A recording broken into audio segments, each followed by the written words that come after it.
Dear student, मैं अंकित आपके अपने चैनल पे आपका हार्दिक स्वागत करता हूँ।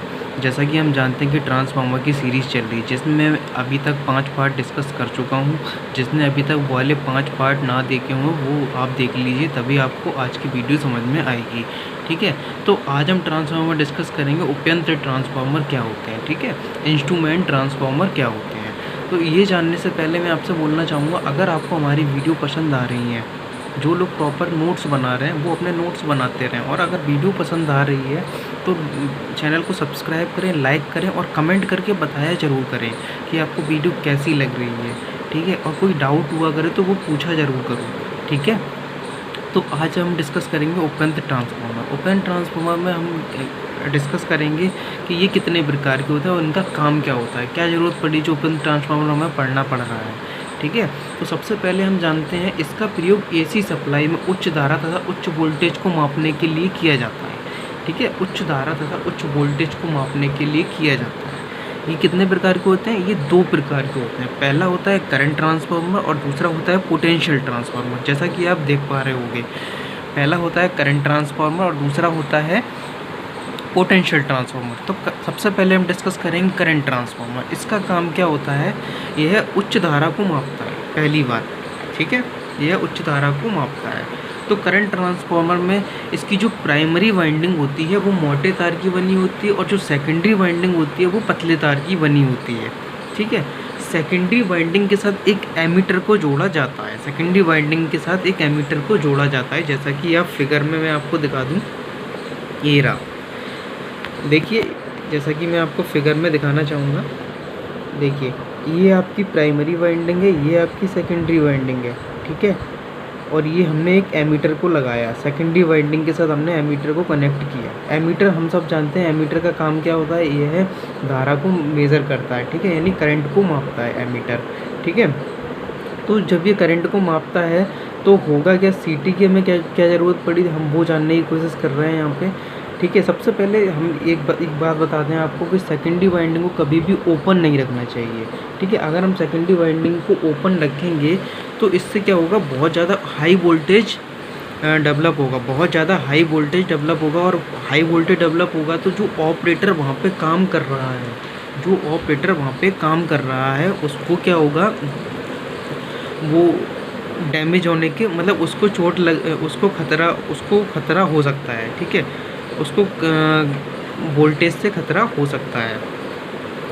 तो अब हम जानने की कोशिश करते हैं कि सीटी होता क्या है। ये आपकी प्राइमरी वाइंडिंग है, ये आपकी सेकेंडरी वाइंडिंग है। हमने एमीटर को कनेक्ट कर दिया,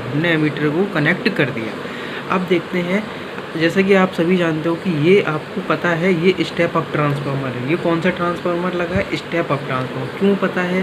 क्योंकि प्राइमरी में नंबर ऑफ टर्न्स कम है और सेकेंडरी में नंबर ऑफ टर्न्स ज़्यादा है। ठीक है, ये कौन सा ट्रांसफार्मर हो गया? स्टेप अप ट्रांसफार्मर हो गया। हमने सेकेंडरी के साथ किसको लगाया? एमीटर को। क्यों लगाया? क्योंकि हमें करंट को मापना है। ये सिंबल किसका है? सीटी का है, करंट ट्रांसफार्मर का सिंबल है। ठीक है, अब क्या है, अब जो हाई टेंशन लाइन होती हैं, बड़ी बड़ी लाइनें होती हैं, उनमें हम करंट को मापने के लिए सीटी को लगाते हैं। हम उसमें करंट को मापने के लिए सीटी को लगाते हैं। नॉर्मली अगर हम मापना चाहें करंट, तो 100 एम्पीयर का करंट हमें मापना हो तो हम एमीटर से माप लेंगे। लेकिन हमें 1000 एम्पीयर का करंट मापना हो तो हम कैसे मापेंगे, है ना? एमीटर तो हमारा 100 एम्पीयर का ही लगा है, और 200 एम्पीयर का लगा सकते हैं, ज़्यादा से ज़्यादा 300 का लगा लेंगे। लेकिन अगर हमें मान लो 1000 एम्पीयर की करंट मापनी, तो फिर कैसे मापेंगे? तो सबसे पहले आप देखिए, ये आपकी कोई लाइन है, ये आपकी क्या है? एक लाइन है। ठीक है, जिसमें 1000 एम्पीयर की करंट आ रही है। ठीक है, 1000 एम्पीयर की करंट आ रही है, जिसमें हमने क्या किया, एक ये ऐसे करके एक सीटी लगा दिया। क्या लगाया? सीटी लगा दिया। ठीक है, सीटी लगाया तो ये किस में कन्वर्ट कर देगा? 100 एम्पीयर में कन्वर्ट कर देगा। ठीक है, और जैसे हमारा एमीटर बड़ी आसानी से माप सकता है। ठीक है, अब ये पता कैसे चला कि 100 एम्पीयर में कन्वर्ट कर देगा? तो ये देखिए, up transformer, step up transformer और स्टेप अप और स्टेप डाउन ट्रांसफार्मर हम पहले पढ़ चुके हैं। तो स्टेप अप का मतलब क्या होता था, ये वोल्टेज को बढ़ाता था। तो हमने आपसे पहले बोला था अगर ये वोल्टेज को बढ़ाएगा तो करंट को घटाएगा, तो वही चीज़ यहाँ पे हो रही है। देखिए यहाँ पे हैवी करंट आ रहा होगा, यहाँ पे प्राइमरी वाइंडिंग में बहुत ज़्यादा करंट आ रहा होगा, ठीक है, लेकिन वोल्टेज होगा कम, और सेकेंडरी में वोल्टेज होगा ज़्यादा और इसमें करंट होगा कम, वही चीज़ है। तो हमने बीच में एक सीटी कनेक्ट कर दिया, जिससे क्या होगा, ये करंट को कम कर देगा और हमारा एमीटर आराम से इसको नाप लेगा। ये बड़ी बड़ी हाई टेंशन लाइनों में लगे रहते हैं, ठीक है। सीटी का काम तो ये होता है, ठीक है। ये चीज़ आपको समझ में आ गई होगी। अब हम बात करते हैं पोटेंशियल ट्रांसफार्मर की। अब हम बात करते हैं पोटेंशियल ट्रांसफार्मर की। तो पोटेंशियल ट्रांसफार्मर का काम क्या होता है, ये हाई वोल्टेज को मापता है, ये हाई वोल्टेज को मापता है। इसमें प्राइमरी वाइंडिंग में चक्रों की संख्या अधिक होती है, मतलब नंबर ऑफ टर्न्स बहुत ज़्यादा होते हैं, तथा सेकेंडरी में नंबर ऑफ टर्न्स कम होते हैं, तथा सेकेंडरी में नंबर ऑफ टर्न्स कम होते हैं। आई थिंक आपको यहाँ तक समझ में आ गया होगा, ठीक है। आई थिंक आपको यहाँ तक समझ में आ गया होगा। वाइंडिंग के साथ वोल्ट मीटर को जोड़ा जाता है, वाइंडिंग के साथ वोल्ट मीटर को जोड़ा जाता है। जैसा कि हम देखिए इसमें देख पा रहे हैं, सबसे पहले ये हाई टेंशन की एक लाइन आ रही है, हमने उससे एक पीटी कनेक्ट कर दिया। पीटी का सिंबल ये होता है, हमने पीटी कनेक्ट कर दिया। अब देखिए यहाँ पे हाई वोल्टेज आएगा, यहाँ पे लो वोल्टेज आएगा। क्यों? क्योंकि ये एक स्टेप डाउन ट्रांसफार्मर है, क्योंकि ये एक स्टेप डाउन ट्रांसफार्मर है, मतलब ये ज़्यादा वोल्टेज को कम में कन्वर्ट करेगा, ठीक है। तो अब आप प्राइमरी वाइंडिंग देखिए, अगर यहाँ पे ज़्यादा वोल्टेज आ रहा होगा तो करंट होगा कम, ये बात हम सब जानते हैं। अब सेकेंडरी पे देखिए, अगर सेकेंडरी पे वोल्टेज आ रहा है कम, सेकेंडरी पे वोल्टेज आ रहा है कम, ठीक है, तो करंट क्या आएगा, ज़्यादा आएगा, ठीक है। तो मतलब जो प्राइमरी पे वोल्टेज आ रहा था उसने इसको कम कर दिया और हमने वोल्ट मीटर से वोल्टेज को माप लिया, ठीक है, हमने वोल्ट मीटर से वोल्टेज को माप लिया, ठीक है। वोल्ट मीटर किसके काम आता है, वोल्टेज मापने के काम आता है। प्राइमरी सेकेंडरी, ये प्राइमरी वाइंडिंग है और ये सेकेंडरी वाइंडिंग है, ठीक है। ये एसी सप्लाई हमने दी, हाई टेंशन लाइन होती है ये, ठीक है, और ये आपका वोल्ट मीटर लगा है, ठीक है। वोल्ट मीटर क्या करता है, वोल्टेज को मापता है। आई होप कि आपको यहाँ तक समझ में आ गया होगा, ठीक है। अब हम आगे की बात डिस्कस करते हैं।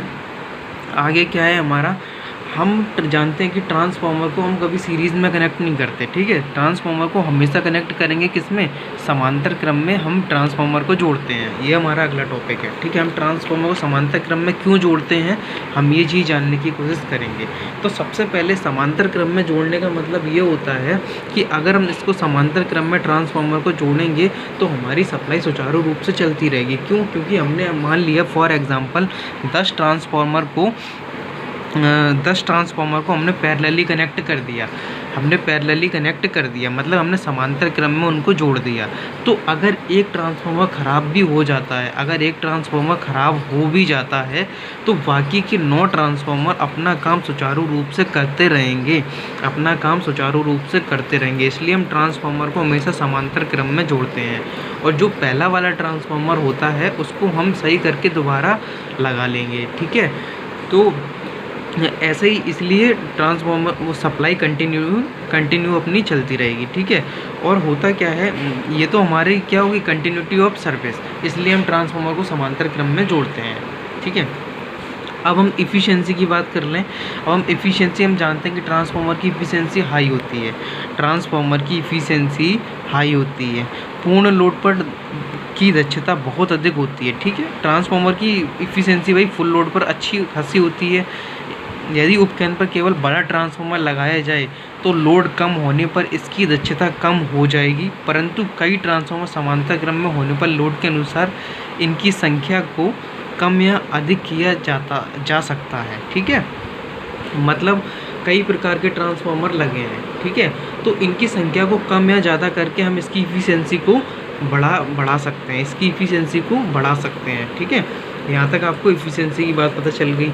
इफ़िशेंसी क्या होती है, ट्रांसफार्मर की इफ़िशेंसी हमेशा हाई होती है, ये बात आपको समझ में आ गई होगी। ट्रांसफार्मर की इफ़िशेंसी हाई होती है। अब क्या है, अब तीसरा पॉइंट इसका क्या है कि एक बात बताओ, अगर हम पैरेलली में ट्रांसफार्मर को कनेक्ट कर रहे हैं, तो क्या होगा कि यार अगर हमने ट्रांसफार्मर को पैरेलली कनेक्ट कर दिया तो मान लो हमने 20 ट्रांसफार्मर को पैरेलली कनेक्ट किया है उसमें से 5 ट्रांसफार्मर ख़राब हो गए, तो 5 ट्रांसफार्मर को हम क्या करेंगे, उसको सही करने के लिए हम उनको अलग निकाल लेंगे और बाकी के 15 ट्रांसफार्मर जो होंगे वो अपना सुचारू रूप से काम करते रहेंगे। ठीक है, इसलिए इसकी अनुरक्षण तथा मरम्मत में आसानी होती है। ठीक है, मतलब हम इसको रिपेयर बड़ी आसानी से कर सकते हैं। ठीक है, अब चौथा पॉइंट क्या है। ठीक है, अब एक बात बताओ, अगर हम कोई छोटे छोटे ट्रांसफार्मर ना लगाएं, अगर हम सिर्फ बड़े ट्रांसफार्मर को ही लगा दें तो क्या होगा यार। अगर हम सिर्फ एक ही ट्रांसफार्मर से पूरा सब स्टेशन चलाना चाहेंगे तो क्या होगा यार, उसमें अगर मान लो ट्रांसफार्मर ख़राब हो गया, वो अगर ट्रांसफार्मर ख़राब हो गया तो क्या होगा कि सप्लाई अपनी आ नहीं पाएगी, है ना, सप्लाई नहीं आ पाएगी और सुचारू रूप से सप्लाई नहीं चल पाएगी, है ना। लेकिन हम छोटे छोटे ट्रांसफार्मर को इसलिए लगा लेते हैं क्योंकि अगर 1-2 ट्रांसफार्मर ख़राब भी हो जाए तो हमारी सप्लाई रुके ना, चलती रहे। ठीक है, आई होप कि आपको यहाँ तक समझ में आ गया होगा। ठीक है, अब हम बात करते हैं वोल्टेज रेगुलेशन की, ट्रांसफार्मर की वोल्टेज रेगुलेशन, वोल्टता नियमन। ठीक है, तो ये क्या होता है, सबसे पहले ट्रांसफार्मर शून्य लोड से पूर्ण लोड तक वोल्टेज परिवर्तन तथा शून्य लोड पर वोल्टेज के अनुपात को वोल्टेज रेगुलेशन कहते हैं। भाई शून्य लोड पर, सेकेंडरी वाइंडिंग की बात कर रहा हूँ मैं, सेकेंडरी वाइंडिंग पर शून्य लोड पर वोल्टेज माइनस सेकेंडरी वाइंडिंग पर फुल लोड पर वोल्टेज बटे सेकेंडरी वाइंडिंग पर फुल लोड वोल्टेज, ठीक है, के अनुपात को ही हम क्या बोलते हैं, वोल्टेज रेगुलेशन बोलते हैं, जिसकी यूनिट क्या होती है, पर यूनिट। तो क्या होगा, शून्य लोड से पूर्ण लोड तक वोल्टेज परिवर्तन तथा शून्य लोड पर वोल्टेज के परिवर्तन को वोल्टेज रेगुलेशन कहते हैं। शून्य लोड पर वोल्टेज के परिवर्तन को वोल्टेज रेगुलेशन कहते हैं। ये लाइन आपके लिए इम्पॉर्टेंट है और ये फॉर्मूला आपके लिए बहुत ज़्यादा इम्पॉर्टेंट है। वोल्टेज रेगुलेशन बराबर सेकेंडरी वाइंडिंग पर no load voltage minus secondary winding पर फुल लोड वोल्टेज बटे सेकेंडरी वाइंडिंग पर full load voltage per unit. ठीक है, अगर हमें परसेंटेज में वोल्टेज रेगुलेशन निकालनी हो तो हम कुछ नहीं, 100 का मल्टीप्लाई कर देंगे। ठीक है, 100 का मल्टीप्लाई कर देंगे, परसेंटेज वोल्टेज रेगुलेशन हमारी निकल के आ जाएगी, जहाँ पे V2NL, NL का मतलब है नो लोड वोल्टेज, NL का क्या मतलब क्या है, नो लोड वोल्टेज, मतलब शून्य लोड पर द्वितीयक टर्मिनल वोल्टेज। ठीक है, और V2FL का मतलब क्या है, पूर्ण लोड पर द्वितीयक टर्मिनल वोल्टता। ठीक है, यहाँ तक हमारी क्या हो गई, वोल्टेज रेगुलेशन। अगर आपको यहाँ तक कोई भी प्रॉब्लम हो, कुछ भी समझ में ना आया हो तो प्लीज़ कमेंट बॉक्स में पूछना ज़रूर। ठीक है, एक बार मैं आपको स्क्रीनशॉट लेने के लिए पूरा रिवाइज़ करवा देता हूँ। देखिए, आप देख सकते हैं, जिससे कि आप आसानी से स्क्रीनशॉट ले पाएँ और अपने नोट्स को कंप्लीट कर पाएँ। ठीक है, ओपन ट्रांसफार्मर 2 प्रकार के होते हैं, करंट ट्रांसफार्मर, दूसरा potential transformer. Current transformer high current को मेजर करता है, पोटेंशियल ट्रांसफार्मर क्या करता है, हाई वोल्टेज को मेजर करता है। पोटेंशियल ट्रांसफार्मर हाई वोल्टेज को मेजर करता है, पोटेंशियल ट्रांसफार्मर हाई वोल्टेज को मेजर करता है। ठीक है, जिसमें हम एक वोल्ट मीटर लगाते हैं। अब ट्रांसफार्मर को समांतर क्रम में जोड़ने के कारण हमने आपको बताए थे, ट्रांसफार्मर में समांतर क्रम में जोड़ने के कारण भाई कंटिन्यूटी ऑफ सर्विस, इसकी इफिशिएंसी हाई होती है, अनुरक्षण तथा मरम्मत में आसानी रहती है। ठीक है, छोटे छोटे ट्रांसफार्मर को हम इसलिए लगाते हैं क्योंकि अगर हमने एक बड़ा ट्रांसफार्मर लगा दिया तो अगर वो ख़राब हो गया तो हमारी सप्लाई सुचारू रूप से नहीं चल पाएगी, इसलिए छोटे छोटे ट्रांसफार्मर को लगाते हैं, जिससे कि हमारी सप्लाई प्रॉपर रूप से चलती रहे, उसमें कोई भी रुकावट ना आए। ठीक है, और वोल्टेज रेगुलेशन क्या है, वोल्टेज रेगुलेशन बराबर सेकेंडरी वाइंडिंग पर no load voltage minus secondary पर फुल लोड वोल्टेज बटे सेकेंडरी पे full load voltage per unit. अगर हमें परसेंटेज में निकालना है तो 100 का मल्टीप्लाई कर देंगे।